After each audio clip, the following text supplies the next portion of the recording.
কেউ একজন খুব সুন্দর কথা বলেছে, মানুষ দুটো জিনিসের দ্বারা তৈরি হয়, পরিশ্রম আর ভাগ্য দ্বারা। ভাগ্য সবার হয় না, আর পরিশ্রম সবার দ্বারা হয় না। হাই বন্ধুরা, আমি রাকেশ আপনাদের শোনাতে চলেছি একটি ছোট্ট গল্প।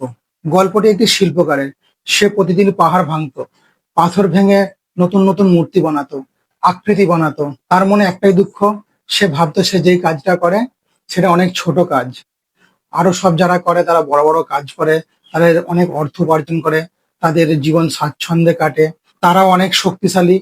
এই ভেবে সে তার কাজটিকে ঘৃণ্য চোখে দেখতে লাগলো। তারপরে সে ভাবলো এই কাজ আর করা যাবে না, অন্য কিছু করা দরকার।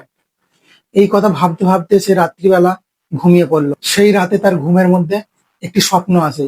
সেই স্বপ্ন তার জীবনটাকে পাল্টে দেয়। সে দেখে সে যখন পাথর ভেঙে মূর্তি তৈরি করছে, সেখানে একটা সরকারি কর্মচারী আছে। সে এসে শিল্পকারকে তার রব, তার ক্ষমতা, তার পাওয়ার দেখাতে থাকে। তখন শিল্পকার উপর আকাশের দিকে তাকিয়ে তা উপরওয়ালাকে বলল, উপরওয়ালা, আমাকে সরকারি কর্মচারী বানিয়ে দাও। তার পরের দিন একটা আশ্চর্য বিষয় হলো, তারপরে সে সরকারি কর্মচারী তৈরি হয়ে গেল। সেখানে সে তার টিমকে তার ক্ষমতা, তার বল দেখাতে থাকে। তারপরে সেখানে এক নেতা আসে। নেতা এসে বলে, তোমাকে আমাদের কথা শুনে কাজ করতে হবে। তখন শিল্পকার ভাবে, নেতা আমার চেয়েও শক্তিশালী। তখন সে উপরওয়ালাকে বলে যে আমাকে নেতা বানিয়ে দাও। তারপরে উপরওয়ালা তাকে নেতা বানিয়ে দেয়। নেতা বানিয়ে দেওয়ার পরে সে সবার কাছে যায়, তার সম্মান বাড়ে, তাকে সবাই সম্মানধনা জানায়, তার কাছে অনেক লোক আসে।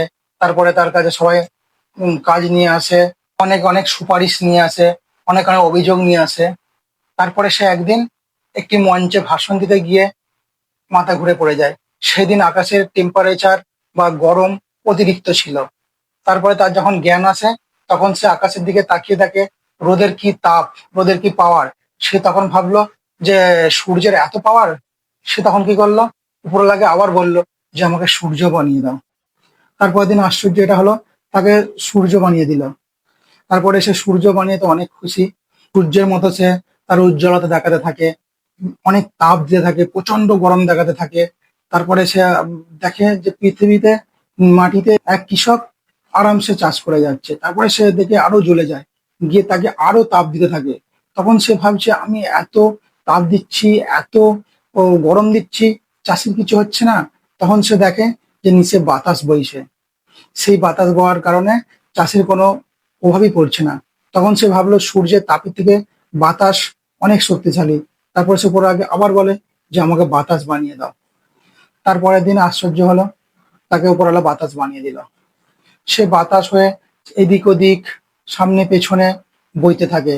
তারপর তার মনে আনন্দে সে এদিক চারদিকে বইতে থাকে, বইতে বইতে সে এক জায়গায় আটকে যায়। সেখানে একটি বড় পাহাড় ছিল। তারপরে সে পাহাড়কে ভেদ করে আর যেতে পারলো না। তারপরে সে ভাবলো, তাহলে আমার চেয়ে পাহাড় আরো শক্তিশালী। তারপরে সে কি করলো, পরের দিন আবার উপরওয়ালাকে বললো যে আমাকে পাহাড় বানিয়ে দাও। তারপরে এটা আশ্চর্যের হলো যে তারপরের দিন উপরওয়ালা তাকে আবার পাহাড় বানিয়ে দিল। কারণ পাহাড় সে অনেক বড়, তার অনেক বড় বড় চূড়া, সে অনেক খুশি, অনেক আনন্দ। তারপরে সে কি করলো যে আমি সবার চেয়ে বড়, আমার অনেক শক্তি, আমি পাহাড় হয়ে গেছি। তারপর আচমকা সে কিছুটা ব্যথা অনুভব করলো। তারপরে সে গভীর মনোযোগ দিয়ে দেখলো যে এক শিল্পকার হাতুড়ি দিয়ে তার পাহাড়গুলোকে ভাঙছে, পাথরগুলোকে ভাঙছে। তখন সে গড় ভাবে দেখলো যে সেই শিল্পকার কেউ নয়, সে নিজেই। তারপর তার স্বপ্ন ভেঙে যায়, ঘুম ভেঙে যায়। তারপরে সে উপলব্ধি করতে থাকে যে আমি শক্তিশালী মানুষ, আমি পাথরও ভাঙতে পারি। তখন সে অনুভব করতে থাকে উপরওয়ালা যা বানিয়েছে ঠিকই বানিয়েছে। কাজ এমন করো যে তুমি পৃথিবীতে না থাকলেও তোমার সুগন্ধ যেন মানুষের মনে গাঁথা থাকে। এই কাহিনী এটা শেখায় যে তুমি যে কাজই করো না কেন, সেই কাজই সততার সাথে করো। তুমি যদি ছাত্র হও, শিক্ষক হও, ব্যবসাদার হও, পুঁজিপতি হও, স্পোর্টসম্যান হও, পৃথিবীর যে কোনো জায়গায় যেতে চাও, যে কাজ করতে চাও, তুমি কারো থেকে কম নও। এই কথাটা অনুভব করার জন্য এই কাহিনীটি তোমাদের কাছে তুলে ধরলাম। তাই প্রতিবারের মতো একটা কথা বলি, উপরওয়ালার দোয়া, নিজের লোকের ভালোবাসা আর নিজের পরিশ্রমের দ্বারা এমন হয়ে দেখাও যে কোনো ব্যক্তি তোমার মতো হতে চায়।